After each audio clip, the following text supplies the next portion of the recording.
Okay, there we go. Excellent. So, my first little thought here was that you guys formed the band when you were in high school, right? Toad the Wet Sprocket? Yeah, I was a freshman. They were all seniors. We were in choir and theater together. Yeah. So, and Todd lived 2 blocks or so from my house. Same floor plan, Thunderbird 2 to And did you probably didn't expect to still be making music at your age, or was that something you thought early on you'd want to do? I thought I'd be arts. I decided right around then, I was more of a theater arts guy. I thought I was going to be a high school teacher and teach like some kind of social sciences and either and probably drama.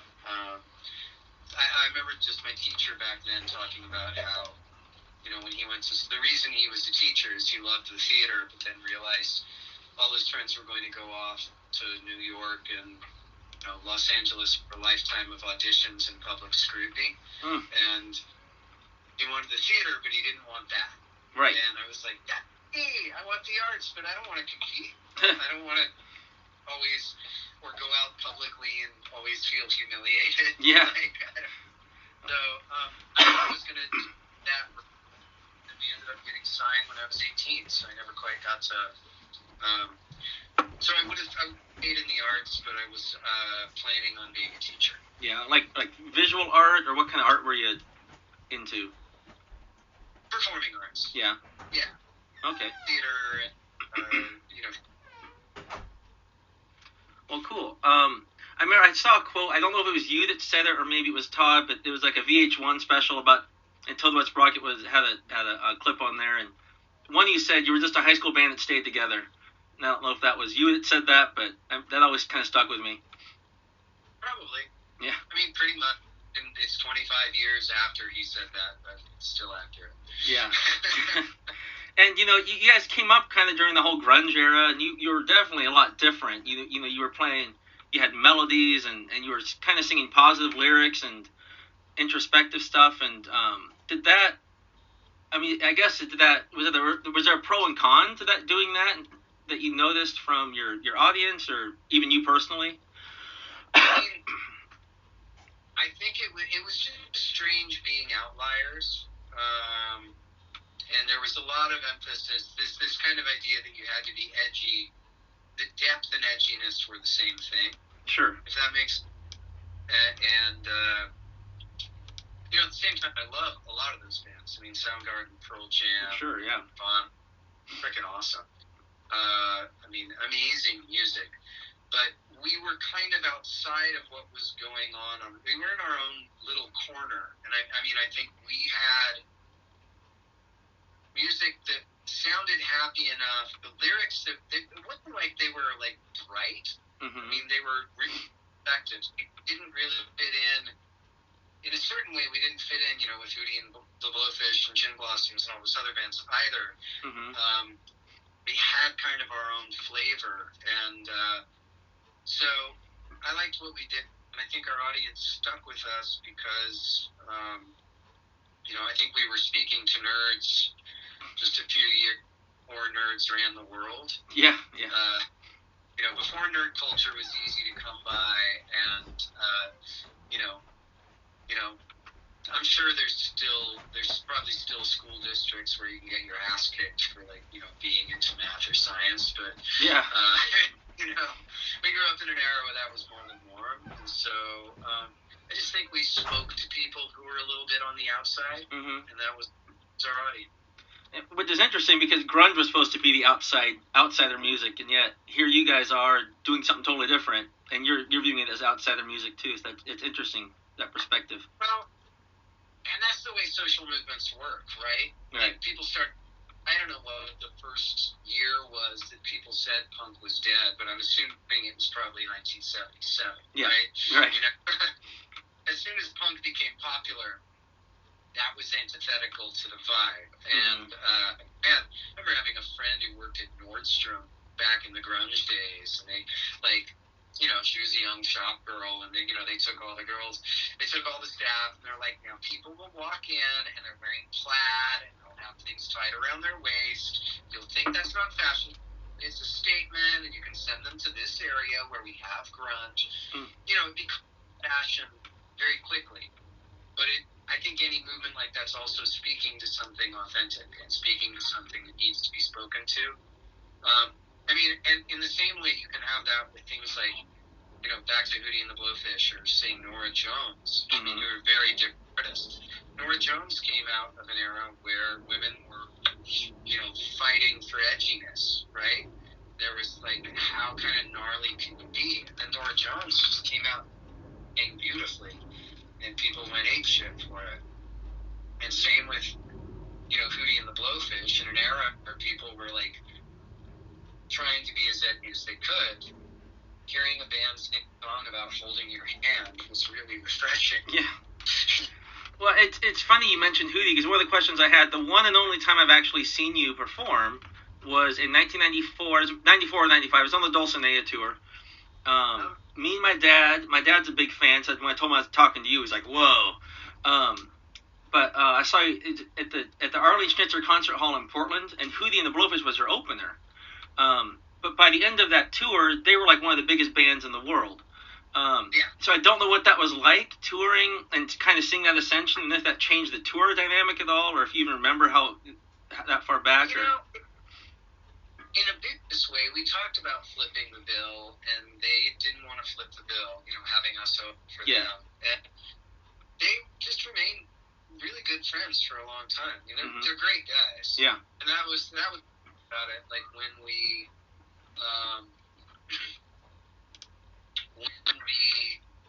started with them, you know, I don't know, they were friends, and then they're like, it was kind of amazing to see, and we weren't adversarial, you know, it wasn't like, are they blowing up and we're not? It was like, holy crap, dude, this is awesome. Yeah. I mean, it doesn't happen every day, right? And it comes with, you know, it's a curse and a blessing. It's like, they were simultaneously one of the biggest bands in the world, and they were also the butt of a lot of jokes. I think it really stung, because, you know, they were a bar band. They were a really good bar band, but I think they were as surprised when it happened as anybody. And they were people. And, you know, doing that well, you know, it was this amazing thing, and then there's imposter syndrome with that, like feeling like, why is this happening? And then on top of that, just getting made fun of all the time, which I think really hurt them, because they were, you know, they were always just out to do good. You know? And I remember, actually, one of my favorite Toad songs is Crowing, and on that tour, actually, at least when I saw you, Darius sang the second verse. And I can't unhear that, and it's actually really cool. Like, I hear you, and then I hear him. And was that every show, or is that just every once in a while you did that, or? Yeah. It was bottom. So that was a fun tour, though. Once again, they were really great guys. They used to come for us at the Music Farm way back when. They would come out and see us play. It's awesome to get to the road with them, and really awesome to see, you know, just see it all blow up. And did they did you guys do the same set every night, or did you change it up to keep it fresh, or? It depends. A lot of it is just technically getting the guitars ready and making sure the thing goes smoothly. So it tends to do a pretty set list. When I go out acoustic, I tend not to have a set list unless I'm so tired that I come up with songs. I like write down 30 or 40 songs on a piece of paper in no particular order, and then I can look down if I get stuck, but that's about the size of it. So I kind of get the spontaneity in other places. And I don't remember the whole set, but I remember you opened with Fly From Heaven, which I thought was a really cool opener. It opened the album, so it opened the tour too. So I thought it was pretty cool. Cool. Well, excellent. And then, so I was going to kind of go back to your lyrics a little bit. I mean, you sound like someone who probably reads a lot and tries to stay up on literature and the news. I mean, that kind of shines in your lyrics. Is that a true statement for you? And if so, like, what do you like to read, and what are you reading now? Oh, what am I reading now? What do I have going right now? I have, of all things, leadership and self-deception. Huh. And I forget what the last. I'll get out of reading for a while and get myself back into it by reading sci-fi usually. Oh. So, read a lot of Alistair Reynolds. I like the Kowski books. But also like Mark Nepo, David White, Pema Chodron, some poetry or books on Buddhism. Bach books I think are great. Yeah. So a little all over the map. Mm-hmm. Well, you mentioned Buddhism. I was going to actually touch on. I've heard interviews where I think you said you were raised Jewish, but your dad taught you TM or something like that. I don't know if that's accurate, but. Yeah, I was raised. Well, I had a bar mitzvah, so I was raised in Reform Judaism. But Southern California Reform Judaism, it's almost more like an ethical cultural basis. I mean, compared with I knew who grew up, let's say with evangelical Christianity, where heaven and hell are real. There is an actual shape to the universe, sure. Right? And I remember growing up and always being I never had that type of belief, and I, have kind of my own cosmology that I've developed over the years, but I remember feeling like how magical it must feel to live in a world with a real God. And I early on, we were hearing the Bible stories, and I was like, I don't know if I believe it. I didn't, for me, as literal fact, I had trouble believing it. And I early on asked the rabbi, and he said, don't worry. It's like you don't have to believe. This is about being a loving person. It's about treating people, about, being godly, in this context is simply, being ethical and being loving. Go first with love. All you need to know. So I was like, okay, I can handle that. And so my dad, he was raised Presbyterian, but he was a Zen Buddhist meditator. And he gave me books on Sufism. He gave me the Tao Te Ching. And so he brought me into kind of a more Eastern attitude. And even the Eastern, the way that Buddhism tends to get filtered down by teachers like Jack Kornfield in the West or Tara Brach is much more, and one of those people like Jack Kornfield's a great example, or Alan Watts, coming from a Jewish background actually, and fight kind of the American assimilation attitude towards Judaism to be once again more cultural, and it's not this way. Let's say if you're Hasidic, or there are a lot of Jewish traditions that are extremely alive and spiritual and ecstatic in those ways, in that direct relationship with God. Just my upbringing wasn't like that, but I think there are a lot of Buddhist teachers who came from that background and then found in Buddhism something that was not dogmatic, but was experiential in terms of spirit and that kind of linking of the unknown, the ineffable with a moral context. Yeah. So I've always found a lot of appeal in that, because once again, in Buddhism, you're never, once again, depending on the type of Buddhism, you're not necessarily told that this is what you must believe. Sure. You're told, instead of saying this is the way it is, if you see something different, you're wrong. In Buddhism, it's like if you see the Buddha on the road, kill the Buddha. Like, if you think you know what you're experiencing, if you think you've got it all figured out, you're wrong. Right. Like, open more. Like, your job is always to open more to the actual experience. Be more present. Have more inner's mind. And it's a constant learning and constant opening. So that lack of dogma always appeals to me. Sorry, that was a long. No, it's okay. I came from evangelical background. Actually, my dad was a Christian music artist in the 80s and 90s, so I've kind of immersed in that scene. But the one thing I've been really realizing as I get older, I'm 10 years younger than you are, but I'm realizing Jesus' main message was love your neighbor and love God. And that almost sounds like what you're saying, just maybe in a different with different outcome, but same concept. Is actually, I have a friend who grew up who was deep in the kind of Saddleback world as a kid, and almost a preacher, and he talks about having discussions with his friends from back in that world. I mean, it's that quote, right? Which is, there's only one teaching. It's two parts which are the same, right? Yeah. I'm quoting. Yeah. Love the Lord with all your heart, with all your spirit, with all your mind. Yeah. And the other, which is the same, love thy neighbor as thyself. Yep. And you can, if you separate the two far, but if you actually go, are they the same? To love God is to love yourself, is to love your neighbor.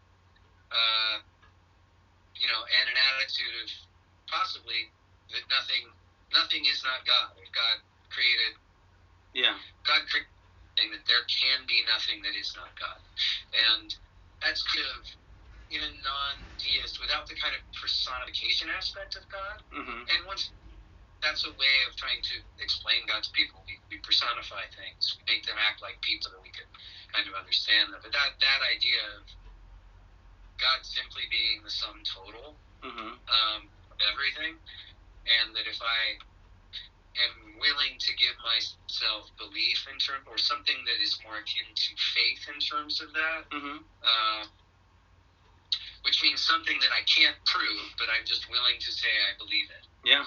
Is that there is some type of consciousness within that, a consciousness I can't claim to understand that it, in any way.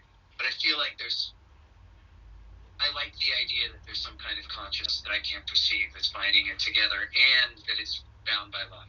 And those are my irrational beliefs that I just feel like they make the world more magical for me, and they're not going to make me do crappy things. So I'm just stay by them, Yeah. Well, your lyrics, I mean, that's how you sound. I mean, even your more pessimistic tunes still have an optimism to them, which is great. You don't claim to know all these answers, but you're like, hey, I have this outlook that's positive and love-based, and that's great. Yeah, well, and I think as well, Western society, there's a lot of turn your frown upside down, and sometimes that works. In the last few years, I've been a lot of kind of community choir leading, like living room choirs for, there's no sheet music, it's not for good voices, it's for anybody. There's no shame, there's no unwelcoming, like anyone can sing. And so I found as I've done that over the last maybe 5 years and kind of discovered this music that, like, wow, as much as I've always been like, oh, you sing a sad song and then you're not so alone, well, singing happy, uplifting songs totally works too. Yeah. It's like this secret weapon that I didn't realize I had access to. But yeah, there's something about, even if you're writing about pain, grief, loss, confusion, depression, and I'm a person who's experienced depression. Sorry, the dog's barking. Yeah. It's about leaning towards the light, into kind of a nihilistic grit. Right? Yeah. And there's some element of, you don't get, shadow and light, or, you don't get to notice the light if there's, so that's why we have these, dualities. I was actually listening to somebody talking about kind of Western, most of the world religion kind of hold a more realistic version of shadow. They're that kind of close to good and evil. Not that there isn't good and evil in those. There's action and wrong action, but that there is, that is the nature. Why does there have to be that darkness? And, so that we can see the light, so it's held up in relief, so that we can lean. So, who knows? Well, no one really can know for sure, I suppose. But one question was actually I'm sorry? Yeah. Some people think they do. Well, that's okay. That makes them feel better. One of the questions actually someone asked was the song "Come Down" specifically. actually felt like it was coming from a Christian perspective. I don't know if that was your intention, but I re-listened to it and I'm like, I can definitely hear why someone might think that. I just don't know if that was in your mind when you wrote it or not. No. I'm trying to go there. But no, not a distinctly Christian perspective. What was that song about then? Or I'm trying to remember. That was about a number of things.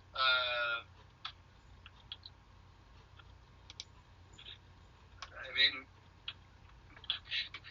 more than anything, about the process of kind of morally failing and having to kind of get up where you start again. Get up where you fell from, right? Mm-hmm. And yeah, that constant returning and the need for other people, the need for support. I mean, in Buddhism, it's the three jewels. There's a lot of trinities in religions. Three jewels are Buddha, Dharma, Sangha, which are, Buddha, which is essentially, the enlightened spirit that dwells within everything. Yeah. So, God, close to enough.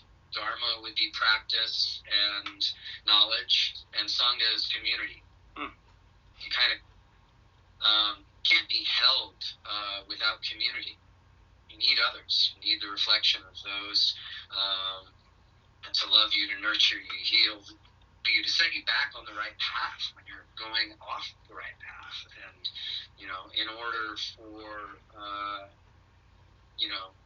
the Buddha nature, your holy nature, enlightened nature to work, once again, you need teachings, you need some laws in there, you need some knowledge, but you also, you can't do it without community. It's like in the top three. Mm-hmm. So that too in that song. Once again, it wasn't written directly from a Buddhist perspective either.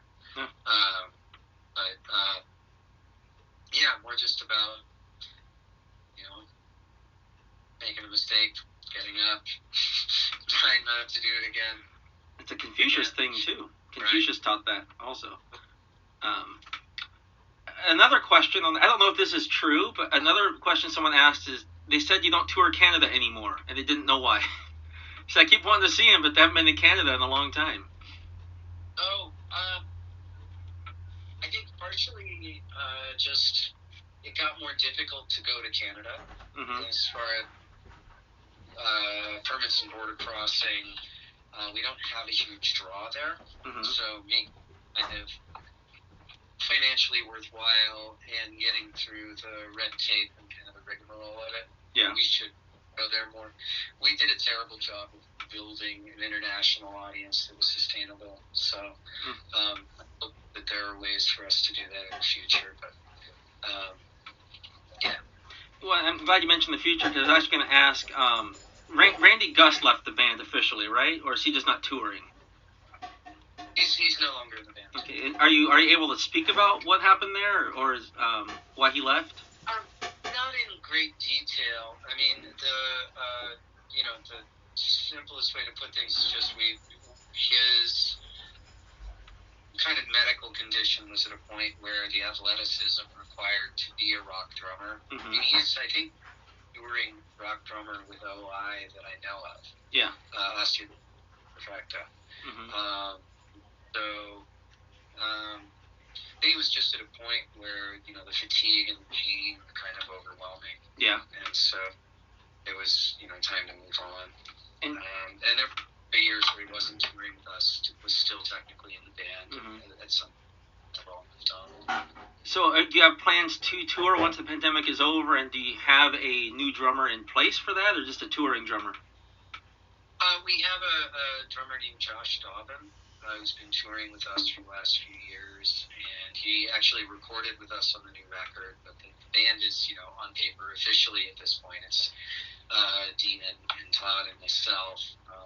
My friend Jonathan Kingham also has been touring with us for, 8 years now? Longer than that? 10 years?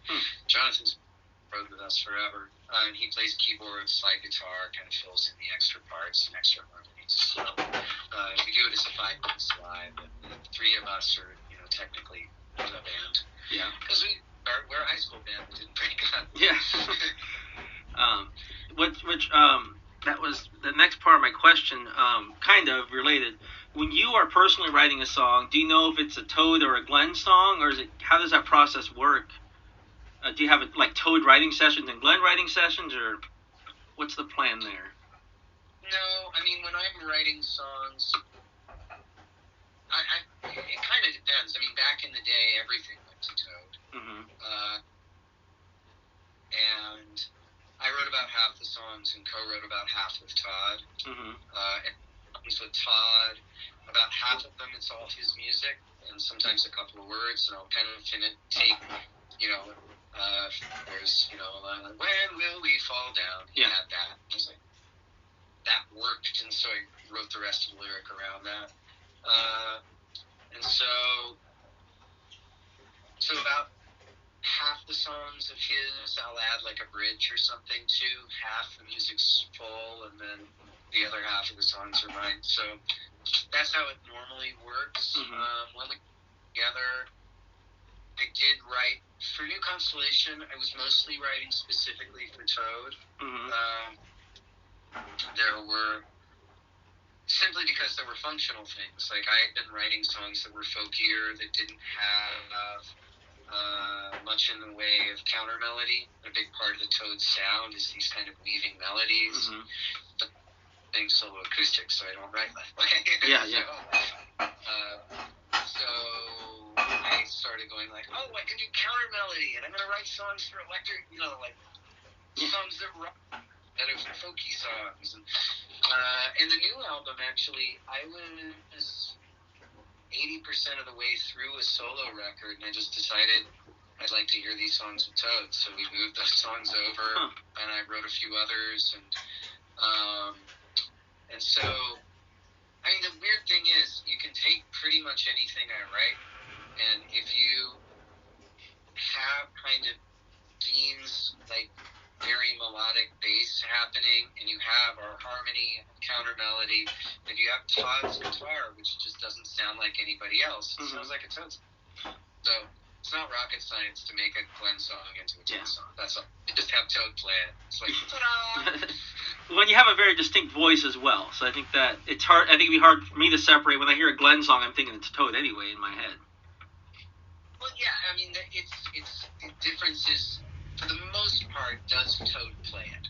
And there's certain songs that are more in my folky realm, but, even back in the day, there was, Little Buddha, or Silo Lullaby, or Windmills, or, all that, what was the one?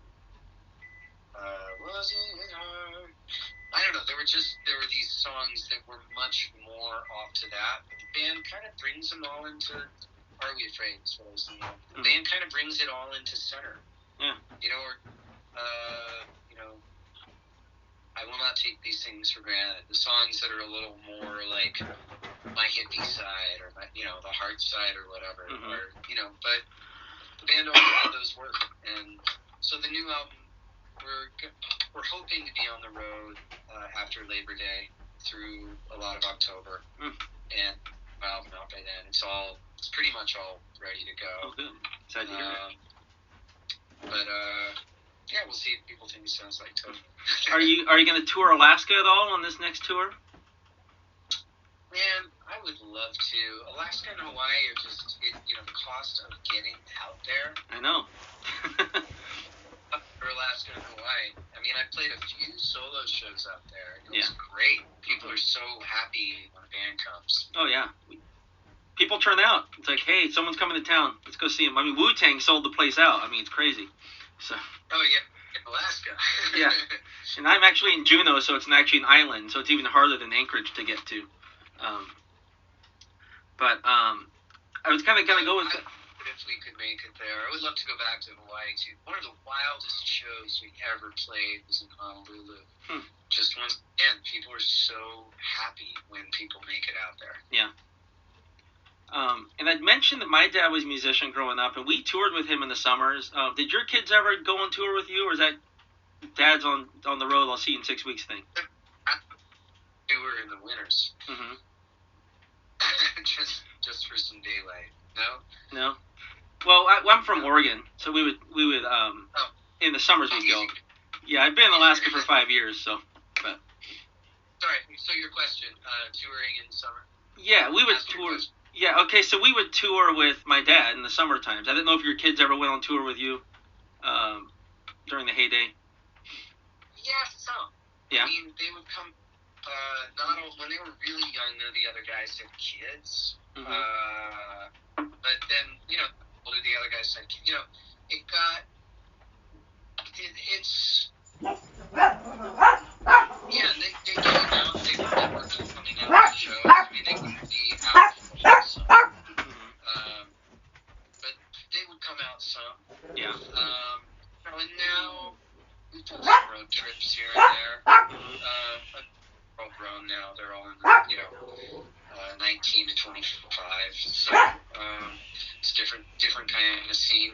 Yeah. The weird thing the last few years that my girlfriend is a teacher, and so her time off is essentially, she works weekdays, doesn't work weekend, gets off summers. I work nights, weekends, and all summer. Right. And so figuring out how to make the lives compatible is actually really interesting. And honestly, I'm really looking forward to this summer because it's the first summer that we'll have together without tour coming in the middle of it. So thank you, COVID, for that. Yeah. And you said your kids are grown. Do they not live with you anymore? You're by yourself there, or do you have anyone with you especially during quarantine? Might be nice. I don't know. No, my girlfriend and I moved in last May together. Her son's with us half time, and actually one of the big silver linings for me in quarantine was each of my daughters ended up coming back and living with me for at least around a month. So that's nice. I had one who was going to go to Santa Cruz to go to college. That didn't happen. So she came back, and then I had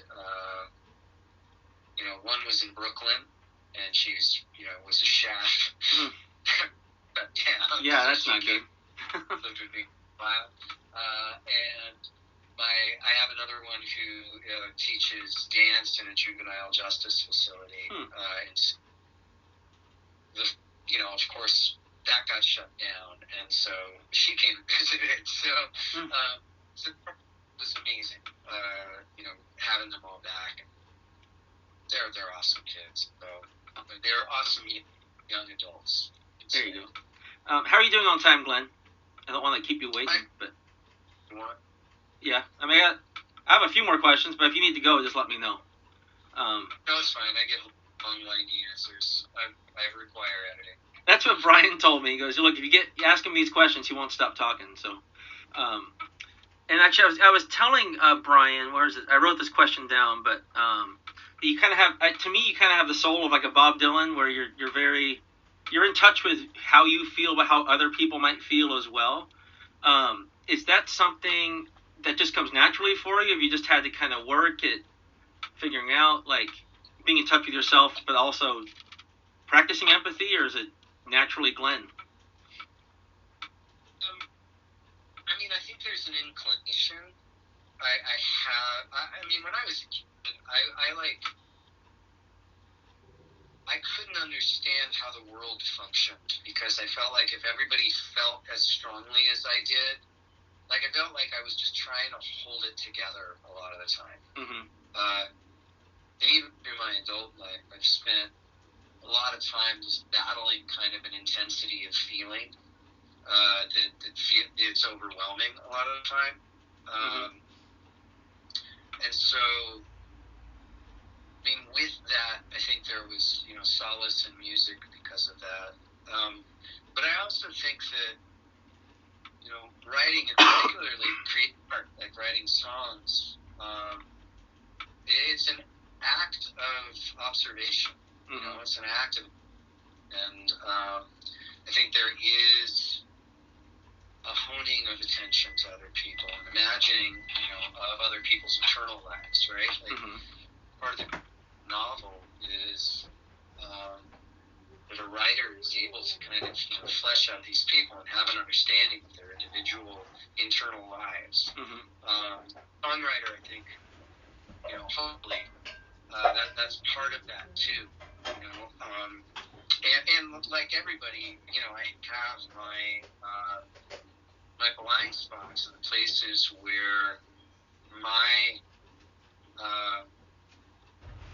empathic imagination fails and stutters and sputters. The last few years have been a real challenge to that, I think, as people become just more entrenched and knee-jerk. If you're not like me, you're bad, and left and right both just like pounding heads, and probably each side feeling the other is worse.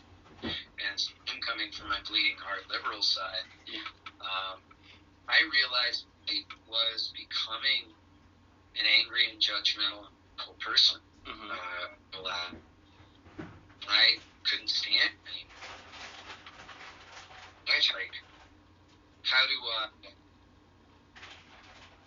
try to hold on to what I believe is empirical fact, hold on ethical stand, my ethical beliefs, but also keep an open heart. And kind of come back understanding that possible that half the country are hateful, racist jerks. Right. That's not possible.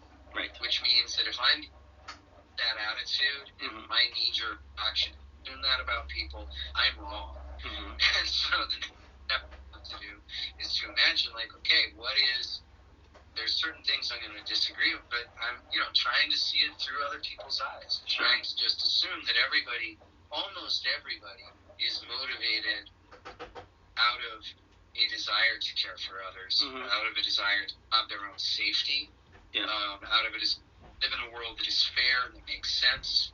And then once you come to any conversation with that, I actually did a series of, I was doing these live streams, and I lost a lot of my audience this year by supporting the Black Lives Matter movement and, not understanding what all the upset was against it and support, I lost audience in droves. And I started, having some conversations with people and really trying to figure out how to train myself to... Okay, there we go. Excellent.